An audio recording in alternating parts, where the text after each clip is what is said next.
السلام علیکم ورحمۃ اللہ وبرکاتہ۔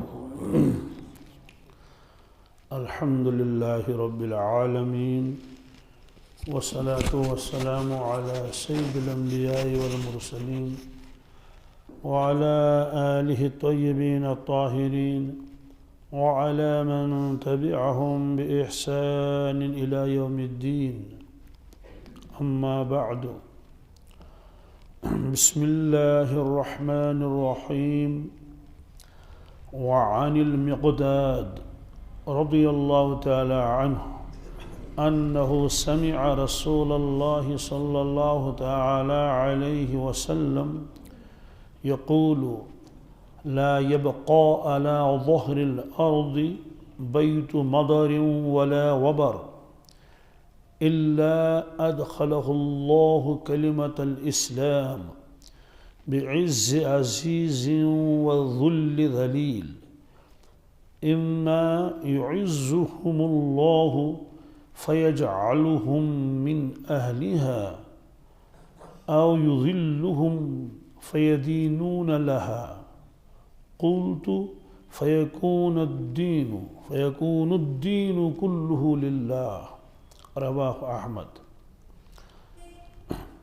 ترجمہ اس روایت کا، حضرت مقداد رضی اللہ تعالی عنہ فرماتے ہیں کہ میں نے سنا حضرت رسول اللہ صلی اللہ علیہ وسلم سے، آپ نے فرمایا روئے زمین پر کوئی گھر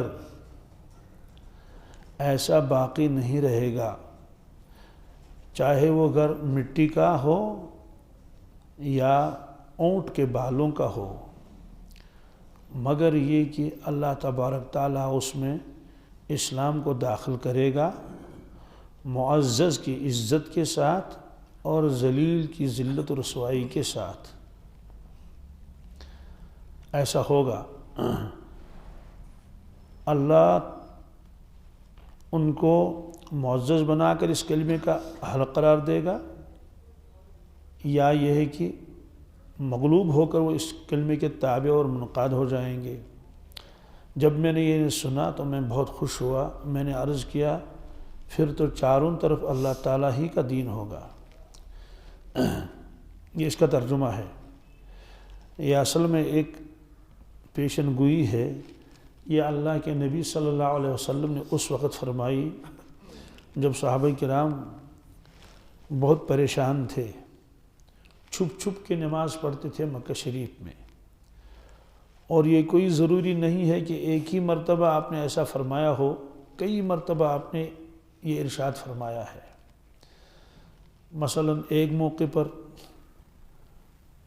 ابو جہل نے چند نوجوانوں کو بتایا کہ یہ محمد صلی اللہ علیہ وسلم خانہ کعبہ کے صحن میں نماز پڑھتا ہے، اور اس کو بہت مرتبہ منع کیا گیا کہ نماز گھر میں پڑھو، یہاں آ کے کیوں پڑھتے ہو، لیکن یہ پھر بھی نہیں مانتا ہے، آتا ہے نماز پڑھنے کے لیے۔ تو قریب میں کسی نے اونٹ ذبح کیا تھا۔ عرب کے لوگ جب اونٹ ذبح کرتے تھے، چونکہ پانی کی قلت بھی تھی اور اونٹ میں گوشت بہت ہوتا ہے، عام طور سے وہ اوجڑی کو پھینک دیتے تھے کہ کون مشقت اٹھائے اور اس کو صاف کرے اور دھوئے، بہرحال تو ایسے چھوڑ دیتے تھے۔ تو کسی نے قریب میں اونٹ ذبح کیا تھا، اور اس کی وہ جو اوجڑی تھی وہ ایسی تھی۔ تو ابو جہل نے چند نوجوانوں کو بتایا کہ کون ہے جو اٹھا کر لائے یہ اوجڑی، اور جب یہ شخص یعنی حضرت رسول اللہ صلی اللہ علیہ وسلم سجدے میں جائیں تو ان کی پشت کے اوپر، شانوں کے اوپر رکھ دے۔ تو چند بد نصیب اٹھ گئے اور وہ اس اوجڑی کو لے آئے۔ جب آپ صلی اللہ علیہ وسلم سجدے میں گئے تو انہوں نے چپکے سے آپ کے شان مبارک کے اوپر اس کو رکھ دیا، چونکہ اس میں بوجھ بھی بہت تھا، اور آپ نے سر مبارک اٹھایا نہیں اور اپنے مولا سے راز نیاز کرتے رہے۔ تو حضرت فاطمۃ الزہرا رضی اللہ تعالیٰ عنہ جن کا اس وقت بچپن تھا، ان سے کسی نے کہا، وہ دوڑ کر تشریف لائی اور اللہ کے نبی صلی اللہ علیہ وسلم کی پشت مبارک سے اس اوجڑی کو ہٹانے لگی اور رو بھی رہی تھی کہ میرے والد صاحب کے ساتھ لوگ کیا معاملہ کرتے ہیں۔ تو آپ نے اس موقع کو فرمایا، بیٹی رو مت، تمہارے ابو جان کا کلمہ ہر پختہ اور کچے گھر میں پہنچے گا۔ ایسے ایک موقع پر آپ کا سر مبارک زخمی ہو گیا احد میں، اس موقع پر بھی حضرت فاطمہ الزہرا کو بہت صدمہ ہوا کہ میرے والد صاحب کے ساتھ کیا معاملہ کرتے ہیں لوگ۔ آپ نے فرمایا، بیٹی رو مت، تمہارے باپ کا کلمہ ہر پختہ اور کچے گھر میں پہنچے گا۔ وہ کہ یہ ارشاد آپ نے کئی مرتبہ فرمایا ہے۔ تو یہ حضرت مقداد ہیں، یہ بدری صحابی ہیں۔ بدری ان کو کہتے ہیں جنہوں نے جنگ بدر میں شرکت کی ہو، ان کا بڑا مرتبہ ہے اسلام میں۔ تو گھوڑے والوں میں وہ بھی تھے، بعض لوگوں نے کہا ایک ہی گھوڑا تھا اس میں اور وہ انہی کا گھوڑا تھا، اس لیے ان کو کہتے ہیں اول من قاتل فی سبیل اللہ علی فرس۔ یہ شخص وہ ہے جس نے سب سے پہلے اللہ کے راستے میں لڑا ہے گھوڑے کے اوپر۔ بہرحال حضرت مقداد ہیں اور قدیم الاسلام ہیں۔ اللہ کے نبی صلی اللہ علیہ وسلم کو ان سے بڑی محبت تھی، بلکہ ایک موقع پر آپ نے فرمایا، محبت تو سب سے تھی، تو ایک مرتبہ فرمایا کہ مجھے جن لوگوں کے ساتھ محبت کرنے کا حکم دیا گیا ہے اور یہ بتایا کہ ان سے اللہ تعالیٰ بھی ان سے محبت کرتا ہے، اور یہ فرمایا ان سے کہہ دو ان سے، تو ان میں حضرت مقداد بھی ہیں رضی اللہ تعالیٰ عنہ۔ ایسے اور حضرات بھی ہیں، حضرت علی بھی ہیں، حضرت ابو ذر بھی ہیں، حضرت سلمان فارسی بھی ہیں۔ خلاصہ یہ ہے، یہ اللہ کے نبی صلی اللہ علیہ وسلم کے محبوب ہیں حضرت مقداد۔ تو یہی فرماتے ہیں کہ یہ ارشاد میں نے سنا، آپ نے فرمایا روئے زمین پر کوئی گھر باقی نہیں بچے گا۔ بیت مدرن، مدر کس سے کہتے ہیں؟ یہ جو یہ مدر ہے یہ جمع ہے مدرتن کی، یعنی اینٹ۔ تو اہل عرب جو ہے وہ اینٹ پتھر کے مکانات بھی بناتے تھے، اس لیے بیت مدر کہا۔ اور ولا وبرن، وبر کسے کہتے ہیں؟ اونٹ کے بالوں سے بنایا ہوا خیمہ اور ترپال۔ چونکہ اہل عرب جو دیہاتوں میں رہتے تھے یا ریگستانوں میں رہتے تھے، عام طور سے خیموں میں رہتے تھے، آج بھی ہیں، بہت ہیں، جگہ جگہ دیکھو تو خیمے لگے ہوئے ہیں۔ خلاصہ یہ ہے کہ دیہاتوں میں بھی یہ پہنچے گا، شہروں میں بھی یہ پہنچے گا یہ کلمہ، اور جو لوگ دور رہتے ہیں، خانہ بدوش ہیں اور خیموں میں رہتے ہیں، ان گھروں میں بھی یہ کلمہ پہنچ جائے گا۔ یہ آپ نے بشارت سنائی صحابہ کرام کو، یہ سن کر سب حضرات خوش ہوتے تھے، اور حضرت مقداد خود فرماتے ہیں جب میں نے یہ سنا تو میں بہت خوش ہو گیا، تو میں نے کہا کہ فَيَكُونُ الدِّينُ كُلُّهُ لِلَّهِ، پھر تو چاروں طرف اللہ تعالیٰ ہی کا دین ہوگا، ایک ہی دین ہوگا، سچا دین۔ اور قرآن پاک نے بھی فرمایا تھا هُوَ الَّذِي أَرْسَلَ رَسُولَهُ بِالْهُدَى، هُوَ الَّذِي أَرْسَلَ رَسُولَهُ بِالْهُدَى وَدِينِ الْحَقِّ لِيُظْهِرَهُ عَلَى الدِّينِ كُلِّهِ۔ وہ اللہ وہی ہے جس نے بھیجا ہے اپنے رسول صلی اللہ علیہ وسلم کو بالہدا، ہدایت کے ساتھ، سچے دین کے ساتھ، تاکہ ان کا دین تمام دینوں کے اوپر غالب آ جائے۔ اب اس میں کئی چیزیں ہیں۔ ایک تو یہ ہے کہ آپ نے فرمایا لا یبقى علی ظہر الارض بیت، پورے روئے زمین میں کوئی گھر نہیں بچے گا، کوئی گھر نہیں بچے گا۔ قرآن پکھلاؤ۔ تو سوال یہ کہ پورے روئے زمین سے کیا مراد ہے؟ اگر اس سے مراد یہ ہے کہ جزیرۃ العرب، تب تو یہ پیشن گوئی پوری ہو گئی کہ آپ صلی اللہ علیہ وسلم نے جزیرۃ العرب کو اپنے ذہن میں رکھا۔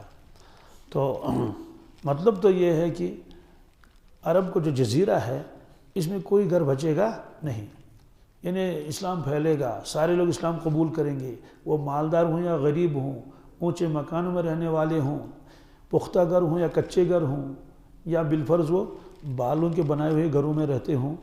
اہل عرب جو ہے یہ اونٹ کے بدن سے بال کاٹتے تھے اور اس کو رسیاں بناتے تھے اور کیا کیا کرتے تھے، خیمے بھی بناتے تھے اس کے۔ خلاصہ یہ ہے کہ ہر گھر میں دین پہنچے گا، اور جب ہر گھر میں دین پہنچے گا تو مخالفت کون کرے اور کون لڑے گا؟ رسول اللہ صلی اللہ علیہ وسلم کے ساتھ، تو پورے پھیلے گا۔ تو یہ پیشن گوئی پھر پوری ہو گئی، یہ پیشن گوئی پوری ہو گئی۔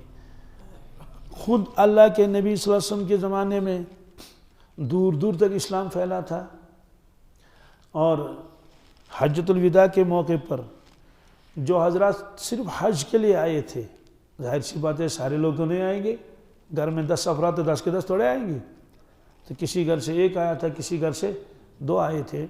تو جو صرف حاجی حضرات تھے عرفات کے میدان میں، ان کی تعداد 1.25 لاکھ سے زیادہ تھی، 1.25 لاکھ سے 1.25 لاکھ۔ تو گویا کہ جزیرۃ العرب میں تو اسلام پھیل چکا تھا۔ اور پھر دوسری بات یہ ہے کہ عرب کے یہاں آبادی زیادہ نہیں ہوتی تھی، آج بھی وہاں آبادی زیادہ نہیں، سینکڑوں کلومیٹر، ہزاروں کلومیٹر خالی پڑے ہوئے ہیں۔ اس کی وجہ کیا تھی؟ اس کی وجہ تھی اس علاقے میں رہنا دشوار تھا، پانی ہی نہیں تھا، اور خود مکہ شریف اور اس کے آس پاس میں کھیتی بھی نہیں تھی، تو بہرحال کنویں کھودنے پڑتے تھے، کیا کیا کرنا پڑتا تھا۔ یہی وجہ ہے کہ سعودی عرب کے ریگستانوں میں جانور زیادہ نہیں ہیں، ہے ہی نہیں، بہت کم نہ ہونے کے برابر۔ کیوں؟ پانی نہیں، کیا تو بغیر پانی کے رہیں گے کیسے؟ ورنہ دیکھیں آپ جنگلوں میں، افریقہ کے جنگل اور کہاں کہاں، اور وہ اتنے جانور ہیں، کیا کیا۔ عرب کے ریگستان میں گھومو، کوئی جانور نظر نہیں آتا ہے۔ مکہ شریف سے مدینہ طیبہ تک جاتے ہیں، بہت زور لگا کہ ایک جگہ بندر نظر آتے ہیں، کیا؟ باقی سب خالی پڑا ہوا۔ کیوں؟ اسے جب بارشیں ہی نہیں برس رہی ہیں، جب دریا ہی نہیں ہے، ندی نالے ہیں، تو وہ صرف خشک ہیں۔ تو بہرحال عرب کے اندر اس وقت جو ہے رہنا یہ دشوار ہوتا تھا، اس لیے لوگ دوسرے ملکوں میں جاتے تھے جہاں پانی ہوتا تھا، کھیتیاں ہوتی تھیں۔ بہرحال مکہ شریف میں تو کھیتی بھی نہیں ہوتی تھی، ہاں طائف میں اور دوسری جگہوں میں ہوتی تھی۔ بہرحال خلاصہ یہ ہے کہ اللہ کے نبی صلی اللہ علیہ وسلم کی موجودگی میں ہے دور دور تک اسلام پھیل چکا تھا۔ پھر اس کے بعد تشریف لائے حضرت ابوبکر صدیق رضی اللہ تعالیٰ عنہ، لیکن ان کی دور خلافت تو بہت مختصر ہے، 2-2.5 سال سے زیادہ نہیں۔ اس کے بعد تشریف لائے حضرت سیدنا عمر فاروق رضی اللہ تعالیٰ عنہ، اور 10 سال انہوں نے حکومت کی۔ کتنی؟ تو ان 10 سالوں میں پورا جزیرۃ العرب سارا اسلام میں داخل ہو چکا تھا، اور خیبر میں کچھ یہودی تھے، انہوں نے خیبر چھوڑ کے وہ دوسری جگہ چلے گئے، ان سے کہا گیا وہ اسلام قبول کر لو، تو یہ تو ساری مسلمان ہیں، تو انہوں نے بھی اسی میں اپنے لیے خیر سمجھی اور وہ چلے گئے، خیبر بھی چھوڑ دیا۔ تو کتابوں میں لکھا ہے جب حضرت عمر فاروق رضی اللہ تعالیٰ عنہ امیر المومنین تھے، تو ایک اندازے کے مطابق کہ جتنے رقبے پر ان کی حکومت تھی وہ 52 لاکھ میل تھے، کیا؟ اور وہ آج کل کے اعتبار سے، کلومیٹر کے اعتبار سے بنتے ہیں 83 لاکھ، کیا؟ تقریباً 83 لاکھ میل تو حکومت تھی اسلام کی، اور حضرت عمر فاروق رضی اللہ تعالیٰ عنہ اس پورے رقبے کے اوپر اکیلے وہ تھے امیر المومنین۔ تو ظاہر سی بات ہے اگر یہی کہیں گے تو کون سا گھر بچا؟ کوئی نہیں، تو پیشن بھی پوری ہو گئی۔ پھر اس کے بعد اور ترقیاں ہوتی رہیں، یہاں تک کہ خلفاء آئے، اور یہ ہارون رشید جو خلیفہ ہیں، عباسی خلیفہ، ان کے بارے میں ہے انہوں نے ایک مرتبہ دیکھا کہ بادل ہیں اور جا رہے ہیں، بادل چلتے بھی ہیں نا، ادھر سے بادل آیا ادھر جا رہا ہے، ادھر کا بادل ادھر جا رہا ہے، تو بادل کو خطاب کر کے کہا کہ تم کہیں بھی جاؤ، کیا؟ کہیں بھی برسو، کہیں بھی، پھر بھی تم اسلام کی سرزمین میں ہی برسو گے، یعنی تمہارا فائدہ مسلمانوں کو ہوگا، چاہے اس ملک میں برسو، چاہے اس ملک میں جا کے برسو، چاہے اس ملک میں جا کے برسو، یعنی جہاں بھی برسو گے تو زمین کو نفع پہنچے گا، خلا ملے گا، کیا؟ اس کا نفع مسلمانوں کو ہوگا۔ کیوں؟ مطلب تو یہ ہے کہ دور دور تک جو ہے وہ اسلام پہنچ چکا ہے، سارے لوگ مسلمان ہو چکے ہیں۔ تو اگر یہاں اعلیٰ ظہر الارض سے صرف جزیرۃ العرب مراد تھا تو پیشن گوئی پوری ہو چکی ہے، اور اگر پورا عالم مراد لے لیں گے تو یہ پیشن گوئی پوری ہو جائے گی، کیسے پوری ہو جائے گی؟ دنیا میں یہود ہیں، نصارہ ہیں، اور نصارہ کی تعداد بہت زیادہ ہے، کرسچنوں کی تعداد پورے عالم میں اول نمبر پر ہے۔ ان کو بھی انتظار ہے عیسیٰ علیہ السلام کا، اور یہود بھی مسیح کا انتظار کر رہے ہیں، لیکن وہ مسیح کہتے ہیں اپنے دجال کو، کس کو؟ اور ہم مسلمان کو بھی انتظار ہے حضرت عیسیٰ علیہ السلام کا، ایسا ہی ہے یا نہیں؟ اب جب عیسیٰ علیہ السلام تشریف لائیں گے تو یہود اور نصارہ ان سبوں کے عقیدے کو درست کر لیں گے۔ کیا کر لیں گے؟ درست کر لیں گے اور اسلام کی دعوت دیں گے، تو یہود بھی مسلمان ہو جائیں گے، نصارہ بھی مسلمان ہو جائیں گے۔ مسلمان تو پہلے سے ہی مسلمان تھے، تو پورے عالم میں پھر کوئی گھر نہیں بچے گا جس میں اسلام کا نور داخل نہیں ہوگا، پورے عالم میں کوئی رہے گا ہی نہیں، بس ایک ہی دین رہے گا، دین اسلام۔ یہ پیشن گوئی ہے، تو اور یہ پیشن گوئی مکمل ہو جائے گی۔ پہلے حضرت امام مہدی علیہ السلام ظاہر ہو جائیں گے، دجال آئے گا، عیسیٰ علیہ السلام تشریف لائیں گے۔ اب اس میں دو چیزیں ہیں، آپ نے فرمایا بعز عزیز، کیا؟ اس کا مطلب تو ہے کہ معزز کی عزت کے ساتھ اسلام داخل ہوگا ان کے گھروں میں، یا ذلیلوں کی ذلت کے ساتھ۔ اس کا کیا مطلب ہے؟ اس کا مطلب تو یہ ہے کہ بہت سارے لوگ اسلام کو خوشی سے قبول کریں گے۔ کیا؟ بہت سارے قبائل آئے اور اللہ کے نبی صلی اللہ علیہ وسلم کی خدمت میں آئے، کہتے ہیں ہم خود آئیں، کوئی لڑائی نہیں، کوئی جھگڑا نہیں، حضرت ہم کو اس کلمہ پڑھا دیجئے۔ آپ نے فرمایا مرحبا، کیا؟ مرحبا ہے، اور غیر خزایا ولا ندامہ، تمہیں نہ تو ندامت اٹھانی پڑی نہ کسی قسم کی ذلت و رسوائی، خود آ کر اسلام میں داخل ہو گئی۔ اور قرآن پاک نے بھی فرمایا اذا جاء نصر اللہ والفتح ورأیت الناس يدخلون فی دین اللہ افواجا، کہ جب اللہ کی فتح آئے گی اور آپ دیکھیں گے کہ لوگ جھوک در جھوک، فوج در فوج اسلام میں داخل ہو جائیں گے۔ تو یہ تو آتے تھے، تو اللہ کے نبی صلی اللہ علیہ وسلم صحابہ سے فرماتے تھے کہ جب تم کسی بستی میں جاؤ گے، دیکھو بستی والوں پر حملہ نہیں کرنا۔ کیا؟ اسلام یہ نہیں چاہتا ہے، فرمایا کہ سب سے پہلے وہاں جاؤ، تبلیغ کر لو۔ کیا کر لو؟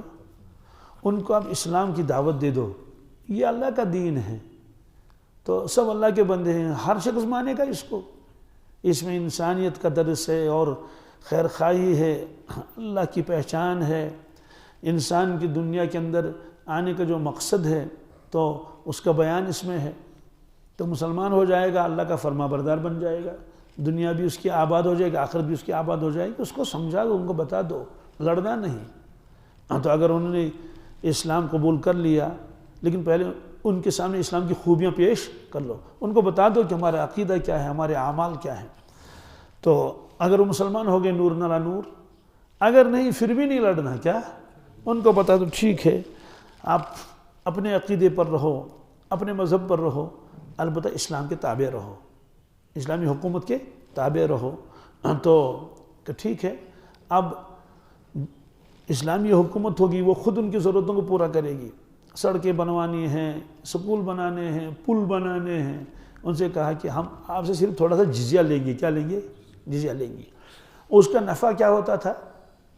چونکہ جب مسلمان وہاں جاتے تھے اور جہاں کے وہ دیکھتے تھے مسلمانوں کا اٹھنا بیٹھنا، کاروبار، ان کے اخلاق، تو وہ متاثر ہو کے آہستہ آہستہ خود اسلام میں داخل ہوتے تھے۔ یہ اور اگر انہیں نہ وہ مانا نہ یہ مانا، پھر تو ان سے آپ لڑے، پھر تو آپ ان سے، اور چونکہ یہ پیشن گوئی تھی کہ اللہ تعالیٰ کی مدد ہوگی ساتھ، تو جب وہ مغلوب ہو جائیں گے، کچھ قید بند ہو جائیں گے، آخر میں وہ بھی اسلام قبول کر لیں گے اسلام کی خوبی کو دیکھ کر۔ یہی وجہ ہے کہ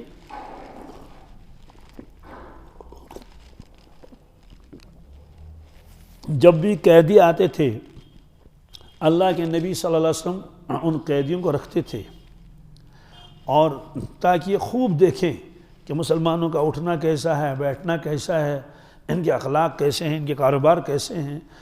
تو وہ چند دنوں کے بعد خود وہ لوگ کہتے تھے کہ ہم بھی اسلام قبول کریں گے۔ پر یہ فرمایا عزت والوں کے اور معزز لوگوں کے عزت کے ساتھ ہی اسلام ان کے گھروں میں داخل ہوگا، اور جو نہیں مانیں گے تو پھر بھی ان کے گھروں میں تو اسلام داخل ہوگا ہی کہ پھر تو ان کو ماننا ہی پڑے گا، چاروں ناچارہ، خوشی ہو یا نہ خوشی ہو۔ اس کے بعد کیا ہوگا؟ اگر انہوں نے ناخوشی سے ہی اسلام قبول کر لیا ڈر کی وجہ سے، کسی کی وجہ سے، آہستہ آہستہ آہستہ آہستہ اسلام ان کے دل میں پختہ ہو جائے گا، ایمان ان کے دلوں میں پختہ ہو جائے گا۔ بہرحال خلاصہ یہ ہے، یہ ایک پیشن گوئی فرمائی تھی حضرت رسول اکرم صلی اللہ علیہ وسلم نے، تو حضرت مقداد یہ پیشن گوئی سن کر بہت خوش ہوئے، اور انہوں نے کہا کہ حضرت پھر تو چاروں طرف سے وہ اسلام ہوگا، کوئی جو ہے وہ اسلام کے خلاف پھر نہیں ہوگا، کوئی گھر باقی نہیں رہے گا، کیونکہ اس میں بھی ایمان کا تذکرہ ہے، ایمان ہر گھر میں پہنچے گا۔ وعن وہب بن منبہ قیل له الیس لا الہ الا اللہ مفتاح الجنہ قال بلا ولكن ليس مفتاح الا وله اسنان فإن جئت بمفتاح له اسنان فتح لك وإلا لم يفتح لك، رواہ البخاری فی ترجمۃ باب۔ یہ حضرت وہب ابن منبہ بھی اس کو پڑھ سکتے ہیں اور منبہ بھی پڑھ سکتے ہیں، کتابوں میں دونوں لکھا ہے، یعنی یہ شیخ اسم فاعل سے بھی پڑھ سکتے ہیں زیر کے ساتھ منبہ، اور اگر اس پر با پر زبر پڑھیں گے منبہ، یہ بھی ہے۔ یہ تابعی ہیں، یہ شاگرد ہیں حضرت ابو ہریرہ رضی اللہ تعالی عنہ کے، اور بہت قابل ہیں یہ۔ خود فرماتے ہیں کہ میں نے آسمانی کتابوں کے 72 آسمانی کتابوں کا مطالعہ کیا ہے، یعنی جہاں بھی مجھے کوئی نسخہ ملتا تھا، توریت، انجیل، زبور، اور جس کتاب کے بارے میں یہ کوئی کہتا تھا یہ آسمانی کتاب ہے، میں اس کو مطالعہ کر لیتا تھا۔ تو کہتے ہیں بادشاہوں کے حالات اور اسرائیلیت کے ماہر تھے یہ حضرت وہب بن منبہ۔ بہرحال ان سے کہا گیا، کسی نے کہا حضرت، چونکہ یہ اعمال کے اوپر بہت زور دیتے تھے کہ اعمال کے بغیر چارہ نہیں ہے، اعمال کر لو، اعمال ساتھ لے لو، تو اس زمانے میں بھی کئی فرقے وجود میں آئے تھے۔ ایک فرقہ مرجیہ کہلاتا ہے، تو ان کے ذہن میں ڈالا گیا تھا شیطان نے، اور دوسری اس طرح سے محنتیں ہو گئی کہ بھائی کلمہ پڑھنے کے بعد اب کسی عمل کی کوئی ضرورت نہیں ہے، بس آپ نے کلمہ پڑھ لیا لا الہ الا اللہ محمد رسول اللہ صلی اللہ علیہ وسلم، بس کافی ہے، بس نجات ہو جائے گی، آپ جنت میں جائیں گے۔ تو اس طرح کے لوگ تھے۔ جب اسی طرح کا ایک شخص تھا، اس نے جب تقریر سن لی کہ اعمال پر بہت زور دیا جاتا ہے، اعمال کے بغیر چارہ نہیں ہے، نمازوں کی پابندی کر لو اور ذکر و اذکار کر لو اور تلاوت کر لو، تو وہ شخص کھڑا ہو، اس نے کہا حضرت کیا لا الہ الا اللہ جنت کی چابی نہیں ہے؟ کیا لا الہ الا اللہ جنت کی چابی؟ تو لا الہ الا اللہ پڑھ لیا، کلمہ پڑھ لیا، چابی ہاتھ میں آ گئی، جا کے کھول لیں گے۔ آپ اتنا زور لگانے کی ضرورت کیا ہے اعمال کے اوپر کہ نمازوں کی پابندی کر لو، سنتوں کی پابندی کر لو؟ تو لگتا ہے کہ اس کے اوپر کوئی چارہ ہی نہیں، تو لا الہ الا اللہ جنت کی چابی ہے۔ اس نے فرمایا بھلا کیا، بے شک آپ صحیح کہہ رہے ہیں، بے شک آپ، ولیکن لیس مفتاح الا ولہ اسنان، کوئی چابی ایسی نہیں جس میں دندانے نہ ہوں، جس کو دانت بنانے پڑتے ہیں، اور اگر آپ ایسی چابی لے کر گئے آخرت میں جس میں دندانے تھے ہی نہیں، کیا تالا نہیں کھلے گا؟ تالا تو ایسی چابی لے کر جانا پڑے گا جس میں دانت بنے ہوئے ہوں، تو ظاہر سی بات بغیر دانتوں کے کیسے چابی وہ تالا کھلے گا؟ وہ آپ نے فرمایا کہ ٹھیک ہے آپ کی بات صحیح ہے، لیکن دھوکے میں ہو کہ آپ کہتے ہیں کہ صرف کلمہ پڑھنا کافی ہے، اعمال کی ضرورت نہیں ہے، پر یہ جو اعمال ہیں یہ کلمے کی چابی کے دندانے ہیں۔ کیا وہ کلمہ لا الہ الا اللہ محمد رسول اللہ، یہ تو چابی ہے، چابی تو آپ کے ہاتھ میں آئی، تو اب اس کے بعد یہ جو نماز ہے، روزہ ہے، یہ ساری یہ تو اس کے دندانے ہیں۔ کیا یہ دانت ایسا بنا ہوا ہے، یہ دانت یوں بنا ہوا ہے، یہ ایسے یوں بنا ہوا ہے، تو یہ لے کر جاؤ گے، اور جنت کے دروازے کے اوپر جو تالا پڑا ہوا ہے، اور آپ اس کے اندر جو چابی لگا لیں گے اور یوں کھولیں گے تو کھٹ سے تالا کھل جائے گا، اور دروازہ کھول کے آپ اندر داخل ہو سکتے ہیں۔ لیکن اگر یوں ہی جاؤ گے اور اس میں دندانہ وندانہ کچھ بھی نہ ہوگا، کوئی زور لگا وہاں اندر جا نہیں سکتے، دروازہ ہی نہیں کھلے گا۔ جب تالا ہی نہیں کھلا تو گویا کہ آپ نے اس کی اس غلط فہمی کو دور کر دیا کہ لوگ یہ جو کہتے ہیں کہ ہمیں اب اعمال کرنے کی کوئی ضرورت نہیں ہے، یہ بات صحیح نہیں، چونکہ اس میں بھی گویا کہ ایمان کا تذکرہ پہلے آیا اور اس کے بعد کس چیز کا تذکرہ؟ اعمال کا تذکرہ آیا۔ وعن ابی ہریرہ رضی اللہ تعالی عنہ قال قال رسول اللہ صلی اللہ تعالی علیہ وسلم اذا احسن احدکم اسلامہ فکل حسنۃ یعملها تکتب له بعشر امثالها الى 700 ضعف وكل سیئۃ یعملها تکتب بمثلها حتى لقی اللہ، متفق علیہ۔ متفق علیہ کے معنی آتے ہیں وہ روایت جس کو شیخین نے نقل کیا ہو، حضرت امام بخاری رحمۃ اللہ تعالیٰ نے بھی اور ان کے شاگرد حضرت امام مسلم رحمۃ اللہ نے بھی، دونوں نے اپنی کتابوں میں اس روایت کو نقل کیا ہو، اور راوی ایک ہو، راوی اگر راوی بدل گیا تو پھر اس کو متفق علیہ نہیں کہیں گے، الگ الگ لکھنا پڑے گا، رواہ البخاری رواہ مسلم، چونکہ دونوں نے حضرت ابو ہریرہ سے یہ روایت نقل کی ہے۔ روایت کیا ہے؟ ارشاد فرمایا حضرت رسول اللہ صلی اللہ علیہ وسلم نے، جب کوئی شخص اپنے اسلام کو بہترین بناتا ہے، اپنے ایمان کو بہترین بناتا ہے، پھر جو بھی وہ نیکی کرتا ہے تو اس نیکی کے اوپر اس کو 10 گنے سے لے کر 700 گنے تک ثواب لکھ دیا جاتا ہے، 10 سے لے کر 700 تک اس کو سب لکھ دیا جاتا ہے، اور اگر وہ کوئی گناہ کرے گا تو اس کو اتنا ہی لکھا جاتا ہے جتنا اس نے گناہ کیا، ایک گناہ کیا تو ایک گناہ لکھ دیا جائے گا، 700 نہیں لکھے جائیں گے، یہاں تک کہ اللہ سے وہ ملاقات کرے۔ اس کا مطلب تو یہ ہے، یہ اصول زندگی بھر تک رہے گا، یعنی یہ نہیں کہا جائے گا کہ جناب یہ تو جوانی میں تھا اب یہ بوڑھا ہو گیا، کہ نہیں، پوری زندگی یہاں تک کہ وہ اللہ سے ملے، یہاں تک کہ اس کا انتقال ہو جائے گا۔ اصول یہی ہے، جو نیکی کرے گا کم از کم 10 گنا ملے گا، اور اس کے آگے 700، لیکن صرف 700 ہی نہیں ہے، اس کے علاوہ نہیں ملے گا، 700 سے علاوہ ملے گا۔ کیا 700 سے علاوہ بھی مل سکتا ہے، 7,000 بھی مل سکتے ہیں، لاکھوں مل سکتے ہیں، تو لیکن شروعات ہوتے ہیں 10 سے، کس سے؟ 9 سے نہیں۔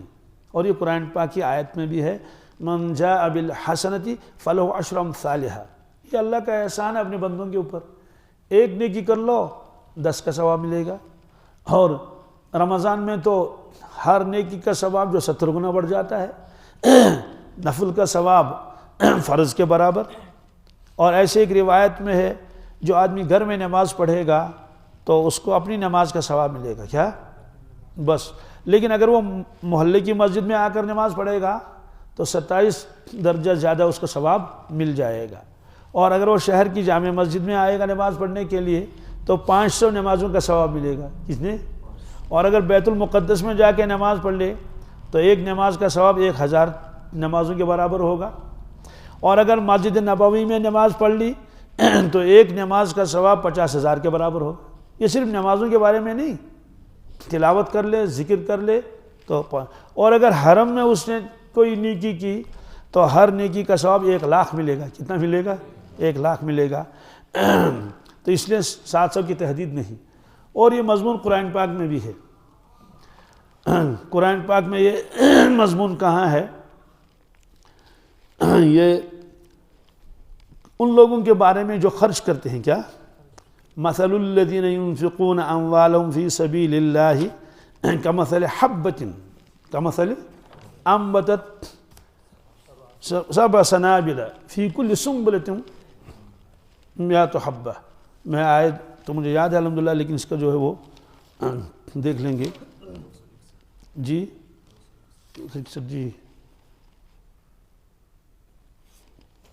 جی اللہ تعالیٰ فرماتے ہیں،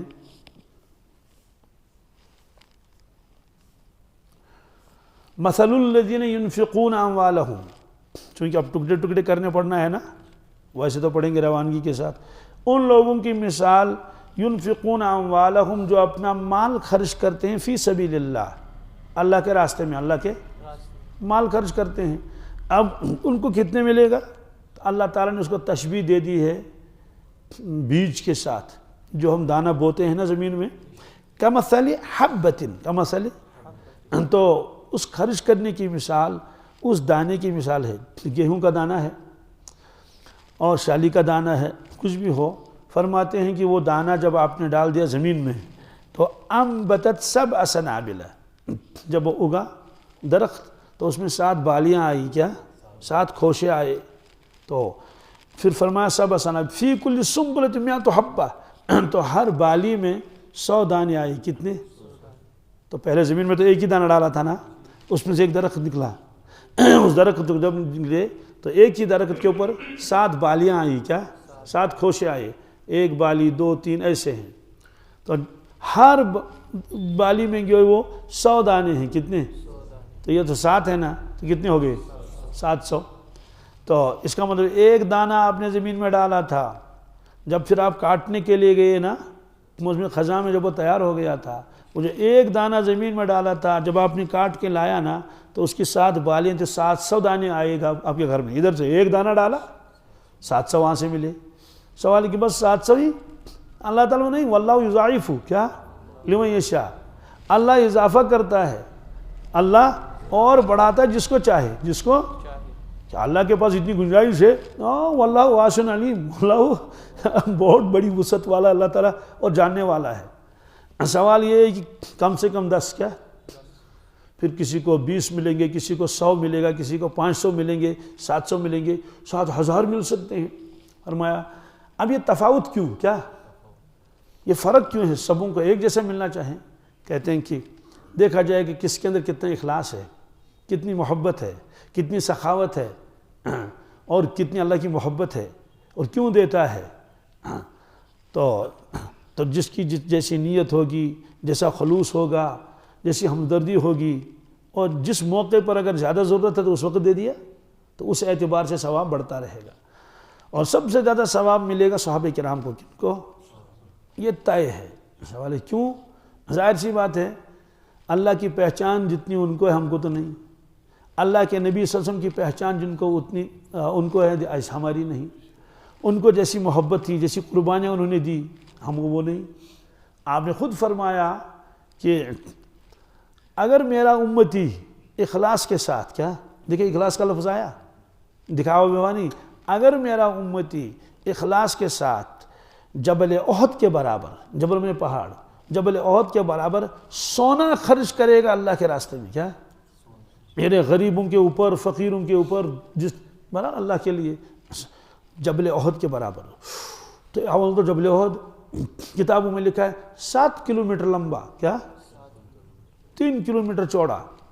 تو اس کا ایریا جب نکالیں گے نا اور رقبہ، تو 7 کو 3 سے ضرب لگاؤ تو 21 کلومیٹر بن جائے گا. 21 کلومیٹر یہ ہے، اور اونچائی بھی ہے، اونچائی بھی ہے.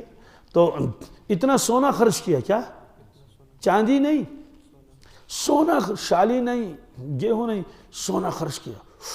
اتنا سا فرمایا کہ اتنا خرچ کرنے کے بعد اخلاص کے ساتھ، کیا اللہ کی رضامندی کے لیے، فرمایا کہ اتنا خرچ کرنے کے بعد میں اس صحابی کے مقابلے میں جس نے ایک مٹھی، کیا ایک مٹھی گیہوں اللہ کے راستے میں دیا ہو، اس کا مقابلہ نہیں کر سکتا، اس کا مقابلہ نہیں کر سکتا. وہ یہی ہے، وہ محبت، وہ اخلاص، اور وہ ضرورتیں، وہ ضرورتیں. بہرحال خلاصہ یہ ہے، فرمایا کہ 10 سے لے کر 700 تک. اب سوال ہے، یہ تو ہے نیکیوں کے بارے میں، تو گناہوں کے بارے میں کیا ہے؟ کیا گناہوں کے بارے میں؟ تو فرمایا کہ وَكُلُّ سَيِّئَةٍ يَعْمَلُهَا، اور وہ گناہ جو اس نے کیے ہوں تو تُكْتَبُ بِمِثْلِهَا، ایک گناہ کیا تو ایک ہی لکھ دیا جائے گا، اس میں 700 نہیں، کیا نہیں، بس ایک گناہ کیا ایک ہی لکھ دیا جائے گا. حَتَّى لَقِيَ اللَّهِ، یہاں تک کہ وہ ملاقات کرے کس سے؟ اللہ تعالیٰ سے. تو اس میں ایک لفظ آیا اذا احسن احدکم اسلامہ، جب وہ اپنے اسلام کو حسین بنائے گا، کیا خوبصورت بنائے گا. جیسے چیزوں کے اندر خوبصورتی آتی ہے نا، جس کپڑے کے اوپر ہم ہلکا سا کام آپ نے کیا اور سوئی کا کام، اس کی قیمت وہ ہے، اور اگر آپ نے اس میں سوئی کا کام زیادہ کیا تو قیمت بڑھ جائے گی نا. ایسے آپ نے کوئی چیز بنائی لکڑی کی، اب دیکھو اس کے اوپر سنمے کا لگا دیا اور وہ پالش کر لی، تو جتنا آپ زیادہ کریں گے اتنا اس کے اندر بڑھتا رہے گا. تو فرمایا کہ اسلام شخص کوئی جگہ جو اسلام کو بہت خوبصورت بناتا ہے، سنتوں پر عمل کرتا ہے، مستحبات عمل کرتا ہے، اپنے آپ کو گناہوں سے بچاتا ہے اور اخلاق کے اعتبار سے بھی بہت اونچا ہے، تو اس کا بھاؤ بڑھ جاتا ہے، اس کا نیکیوں کا بھاؤ بھی بڑھ جاتا ہے۔ ایسے نمازیں ہیں کیا؟ صفت احسان کے بغیر نماز پڑھ لیں گے اس کا وزن کم ہوگا، صفت احسان اور توجہ اور دھیان کے ساتھ نماز پڑھ لیں گے تو اس کا وزن بڑھ جائے گا۔ تو وہ اس میں ترغیب اس بات کی بھی ہے، ہر مسلمان کو چاہیے کہ وہ اپنے اسلام کو حسین بنائے۔ کیا؟ اب حسین کیسے بنائے گا؟ من حسن الاسلام المرء ترکہ ما لا یعنی، تب تک کسی مسلمان کا اسلام حسین نہیں ہو سکتا، خوبصورت نہیں بن سکتا، اعلیٰ درجے کا نہیں بن سکتا، جب تک وہ ان چیزوں کو نہ چھوڑے جو بے فائدہ ہیں۔ کیا؟ فضول چیزوں کو جب تک نہ چھوڑے، کیا؟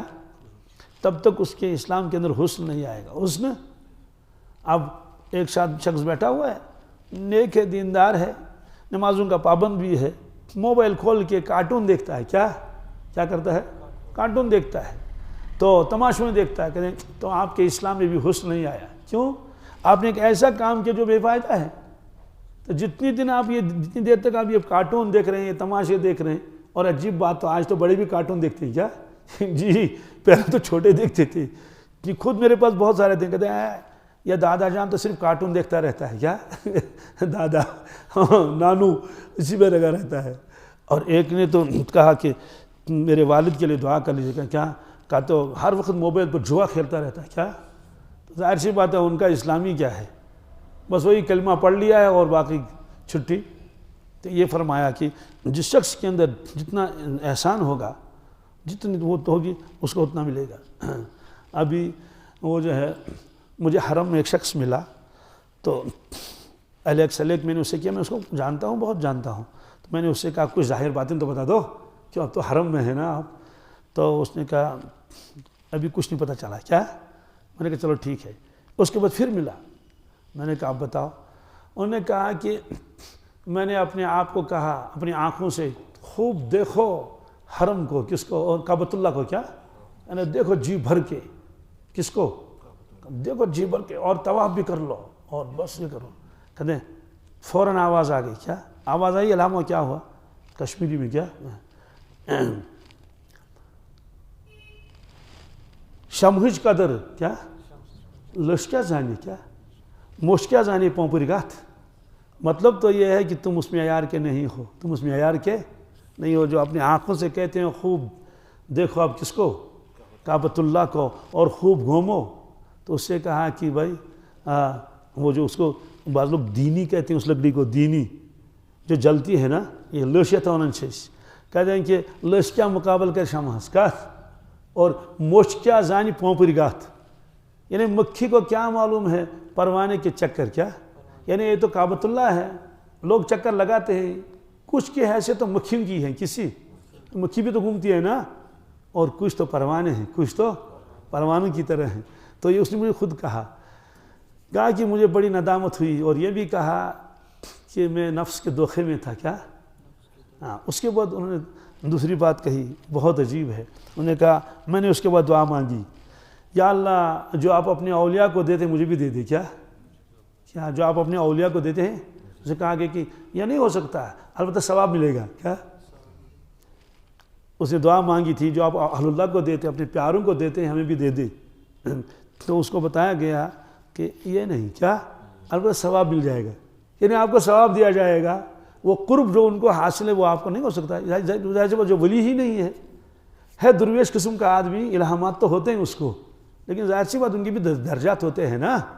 تو بہرحال یہ ہے، تو ایک آدمی طواف کرتا ہے، اس کا طواف اللہ اکبر پتہ نہیں کس معیار کا ہوگا، اور باقی بھی طواف کرتے ہیں۔ ایسے روضہ پاک کے پاس جاتے ہیں لوگ سلام کرنے کے لیے۔ حضرت مفتی تقی صاحب عثمانی دامت برکاتہ نے واقعہ لکھا ہے، فرمایا کہ میرے والد صاحب کسی بزرگ کا واقعہ بیان کرتے تھے، وہ سلام عرض کرنے کے لیے گئے روضہ شریف پر، تو لیکن پیچھے ہی رہے، کیا آگے نہیں بڑھتے تھے۔ یہ انہوں نے لکھا ہے اس میں اصلاح خطبات میں، یا اور کسی کتاب میں نے پڑھا ہے۔ اب اس کا مفہوم یہ ہے، الفاظ مجھے یاد نہیں، تو ندامت بھی تھی، عاجزی بھی کی تھی، کیا منہ دکھاؤں میں، کیا سلام عرض کروں میں، ایسے پیچھے ہی رہا۔ تو آواز آئی کیا آپ آگے بڑھیے، کیا آگے بڑھیے، سلام پیش کیجئے. اور وہاں کچھ لوگ تھے جو جالیوں پر ایسے جو لٹکے ہوئے تھے. اس زمانے میں جالیوں کو بھی پکڑتے تھے، اب تو پابندی ہے، اب تو جالیوں سے ذرا سا 2-3 فٹ دور سے ہی وہ انہوں نے لگا رکھا ہے، وہ سلام عرض کرنا پڑتا ہے. تو یہ واقعہ انہوں نے کئی مرتبہ سنایا. تو حضرت مفتی تقی صاحب فرماتے ہیں میں نے ایک مرتبہ اسے پوچھا کہ ابو جی یہ واقعہ کس بزرگ کا ہے کیا؟ اس سے کہا کہ آگے آ جاؤ، کیا تم آگے بڑھو، تم یہ نہیں، ان کو چھوڑو. انہوں نے کہا تقی صاحب یہ میرا اپنا واقعہ ہے، کیا یہ میرا اپنا واقعہ ہے. تو کچھ لوگ تو ایسے بھی جاتے ہیں، ان کو کہا جاتا ہے کہ آگے بڑھیے، کیا. اور اللہ تعالیٰ بچائے، آج تو تباہی اور بربادی ہے. جیسے دوستوں سے ملتے ہیں نا کہ آپ خیریت سے ہیں، ٹھیک ہے، السلام علیکم، اور ایک آدمی موبائل ہے، اچھا ٹھیک پڑ چکا. ایسے ہی موبائل ہاتھ میں ہے اور ریلیں اٹھا رہی ہیں اور یوں کر رہا الصلاۃ والسلام علیکم یا رسول اللہ.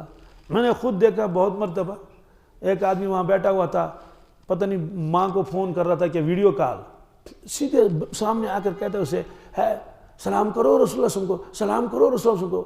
اب وہ وہاں سے سلام کر رہی ہے، کیا کر رہی ہے، کیا تماشے ہیں. پہلے زمانے میں جب لوگ جاتے تھے بزرگ حضرات، وہ ڈرتے تھے، وہ کانپتے تھے، آنکھوں میں آنسو آتے تھے، بدن کپکپاتے بدن کے ساتھ، بہت ڈرتے ڈرتے جاتے تھے، نگاہیں نیچے رکھتے تھے، تب جا کے صلاۃ السلام عرض کرتے تھے. ظاہر سی بات ہے صلاۃ السلام عرض کرنے والوں کی بھیڑ لگی ہوئی ہے. ایسے کھانے کا طواف ہو رہا ہے، کیا طواف ہو رہا ہے. تو کسی کے چکر تو بالکل مکھی جیسے ہیں اور کسی کا چکر تو پروانے کی طرح ہے. تو یہ فرمایا کہ جب کسی آدمی کے اندر جو ہے اسلام خوبصورت بن جاتا ہے، وہ اس کا ایمان خوبصورت بن جاتا ہے، تو اللہ تعالیٰ اس کے درجات کو بڑھا دیتے ہیں. آپ مجھے بتائیے اللہ کے نبی صلی اللہ علیہ وسلم جو طواف کرتے ہوں گے، جو طواف آپ نے کیا، اس کا کوئی مقابلہ کر سکتا ہے؟ صحابہ نے طواف کیے، کر سکتا ہے؟ کون کر سکتا ہے؟ ایسے اہل اللہ جب طواف کرتے ہوں کیا عجیب منظر ہوگا. سبحان اللہ. ہمیں زیادہ راز کی باتیں بتانا نہیں چاہتا یہاں، ورنہ ایسے ایسے راز ہیں اللہ اکبر حرم کے بارے میں جو بزرگوں سے منقول ہے. عقلیں حیران ہو جاتی ہیں، عقلیں حیران ہو جاتی ہیں، کیا کیا انوارات اور برکات و مشاہدے کرتے ہیں. تو بہرحال حضرت شیخ عبد القادر جیلانی رحمۃ اللہ تعالی علیہ جب وہ حج کو گئے تو وہاں صفا سب پورا مکمل ہو گیا. ان کے شاگرد ساتھ تھے مریدین. حضرت نے فرمایا کہ بھائی ایک سنت رہ گئی کیا؟ تو انہوں نے کہا حضرت ہم نے تو ساری سنتیں پوری کر لی. انہوں نے کہا ایک سنت رہ گئی. کیا کہا؟ رونے کی سنت. کیا؟ تو ایک سنت رہ گئی. پھر اس کے بعد آگے اور کعبۃ اللہ کے جو غلاف تھی اس کو پکڑا. اب تو آج تو پکڑا نہیں جاتا کیونکہ آج تو وہ بند ہے نیچے. پہلے اس کو پکڑتے بھی تھے، کپڑے کی ہوتی تھی. آج تو وہ قالین طرح کی ہے بہت مضبوط. آج اس کو پکڑا نہیں جاتا کیونکہ بند ہے نیچے سے، یہاں ہاتھ لگا سکتے ہیں تو انہیں ہاتھ لگاتے ہیں لوگ. تو پھر اس کے بعد جو پکڑ کے اس نے رونا شروع کر دیا تو جتنے وہاں لوگ تھے سب رونا شروع کر دیا سب لوگوں نے. تو بس جو رونے کی آواز گونجنے لگی. تو بہرحال ایسے بھی حضرات ہوتے ہیں. اور کعبۃ اللہ کے بارے میں تو مشائخ نے عجیب و غریب چیزیں لکھی ہیں جو ان کو مشاہدہ ہوا ہے. بہرحال خلاصہ یہ ہے کہ سب کا ایمان ایک جیسا نہیں ہے اور سب کا ثواب ایک جیسا نہیں ہے. تو جس کے اندر جتنا اخلاص ہے، جتنی توجہ ہے اور جتنا صفت احسان ہے اور اتنا اس کے درجات ہیں. اور لیکن اس کو کوشش کرنی چاہیے اس کے لیے کہ نمازوں میں دھیان آئے، دوسرے اعمال میں دھیان آئے. وہ روایت تو آپ کے ذہن میں ہوگی، حدیث جبرائیل جسے کہتے ہیں، اس میں ایمان کا تذکرہ الگ ہے اور اسلام کا تذکرہ الگ ہے اور احسان کا تذکرہ الگ ہے. وہ انسانی شکل میں آئے تھے جبرائیل علیہ الصلوۃ والسلام. ایک سوال تو ایمان کے بارے میں کیا انہوں نے، ایمان کس کو کہتے ہیں، ایمان کیا ہے، آپ نے اس کی تفصیل بتا دی. دوسرا سوال انہوں نے اسلام کے بارے میں کہا، اسلام کیا ہے، آپ نے اس کی تفصیل بتا دی. تیسرا اس نے کہا مل احسان، کیا احسان کیا ہے، آپ نے فرمایا ان تعبد اللہ کانک تراہ فإن لم تکن ترہ فإنہ یراک، کہ آپ اللہ کی ایسی عبادت و بندگی کریں جیسے کہ آپ اللہ تعالیٰ کو دیکھ رہے ہیں. اور اگر یہ مقام حاصل نہیں ہے تو یقین جانو کہ اللہ تعالیٰ آپ کو دیکھ رہا ہے. بہرحال یہ فرمایا کہ اللہ کا احسان ہے، نیکیوں میں تو اضافہ ہوتا ہے، اس کا ثواب زیادہ دیا جاتا ہے. لیکن گناہ کے بارے میں کیا ہے، ایک گناہ کیا تو ایک ہی گناہ لکھ دیا جائے گا ایک گناہ کے بارے میں علاوہ دوسرا گناہ اس کو نہیں لکھا جائے گا۔